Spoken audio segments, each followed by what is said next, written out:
What's up everyone, welcome back to ARTV. My name is John and it's time for a review of the debut album, one that was apparently highly anticipated yet I somehow missed all the buzz on it, by Jade Bird. It's self-titled, she's an English folk, indie singer-songwriter of the also pop variety. Think like Alanis Morissette and a little bit of Vance Joy meets Janis Joplin and maybe some of Adele, and that's Jade Bird.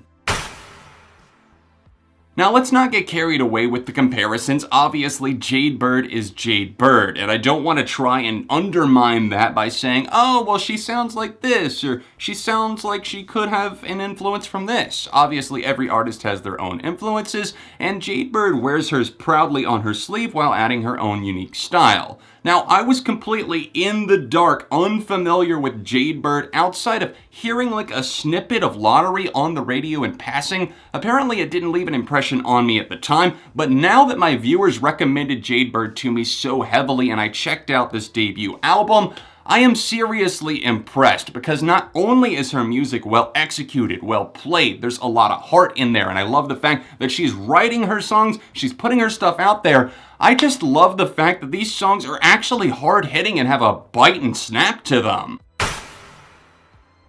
If the musician names that I dropped earlier didn't give you a big enough hint, if you're into those, then you're probably going to really like this album. There's definitely influences of folk, of indie, of more, I would say, abrasive singer-songwriter, because some of these songs are downright confrontational, like and even towards the end of this record, Going Gone. I really like that fact. I love the spirit. She's just got kind of this raucous style that I can sink my teeth into. So whether it be acoustic guitars, a little bit more of an intense drum pattern, or something that's more stripped back, I feel that this record does have layers to it, and I like the fact that it's not just that singer-songwriter record that you're just hearing all of those soft tracks on. There's nothing menacing about it. There's no real tone or persona. Jade Bird definitely has a persona, and it stands out in a very good way. These songs are definitely coming from a young person's heart. She's 21 years old, and these songs reflect that. And it also reflects something wise, perhaps beyond her years.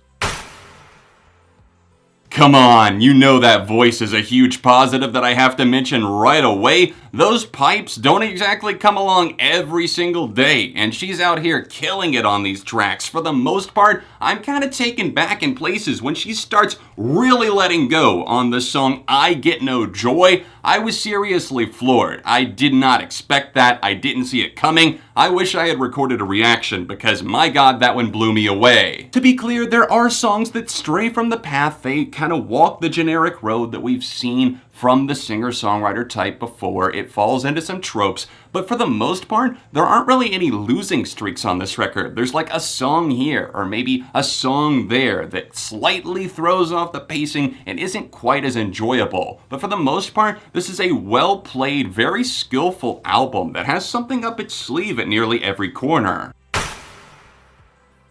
We might as well go ahead and talk about I Get No Joy first, because clearly I was bursting at the seams with energy to talk to you about that one. It's a track that definitely has a fast pace to it. Once it gets to the chorus, I just couldn't even keep up. It felt like everything was going a million miles a minute, but I loved it because the enigma was there. The personality was selling me and hooking me on the track. It's a rocker. It's something that kind of burns the whole place down, setting things on fire, and I love it for that. Love Has All Been Done Before goes into similar territory, although this one comes closer towards the end of the release. This is a song that definitely has a spirit about it. It definitely talks about these patterns that she senses in love and romance and how everything is played out, and I agree with that to many degrees. Everything has already been done before, right? How are you gonna make it special, boy? She kind of quips on this one almost sarcastically. It's a very fun song, and you definitely see that personality bleeding into other tracks that I might not be as crazy about. Going Gone gets a little bit too into the whole counting thing. She's definitely taking control there, putting her foot down to this guy in her life, saying, look, I'm not your mate, I am your lover, and you're still living in your mom's basement, so you ain't shit, boy. Let's be honest with ourselves, Lottery is definitely a tune and a half. It's something that takes a little bit to get going, but once the gears are spinning and that hook hits you, that's when you just fall in line and say, okay, I'm starting to get the hype with this girl. And on my first play through this record, we obviously get introduced with Ruins, a little bit of a slow burn of a tune, but I love how effective it is. I suppose the weakest section of the record for me was My Motto and Does Anybody Know Back to Back. My Motto has peaks and valleys, spots where it actually feels like it's got a little something going, but then it just kind of pitters out a little bit. It's not a bad tune, and Does Anybody Know feels kind of tried and true, like we have heard this before, and that's probably the main reason why I'm not vibing with it as much. My socks were knocked off and set ablaze the first time I played Uh-Huh, which apparently has been a pretty successful single for her, and I can see why.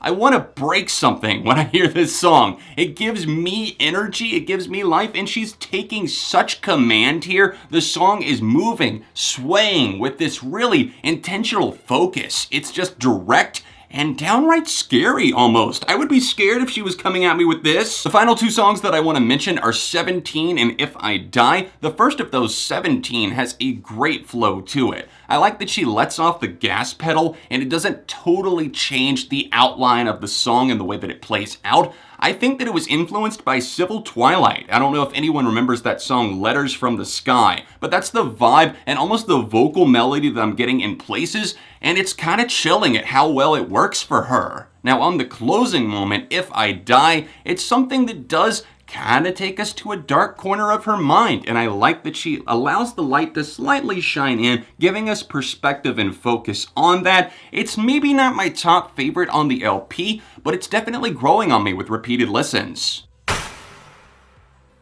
Jade Bird is definitely the artist to watch. I'm telling you guys, keep your eyes on her over the next few years. She is going to be huge. I'm giving this a strong 4 out of 5 because it's the year of the 4, people. I'm handing out 4s like Willy Wonka handing out chocolate, but I'm okay with it. Please drop a like on the review today and subscribe for the love of music. Support me on Patreon if you're able to at the top link down below. Your financial support allows me to keep doing what I do on both of my channels each and every month. If you want to see another review, tap here, or check out my series Common Ground by tapping here. Socials in the description, and I'll see you soon for more on ARTV.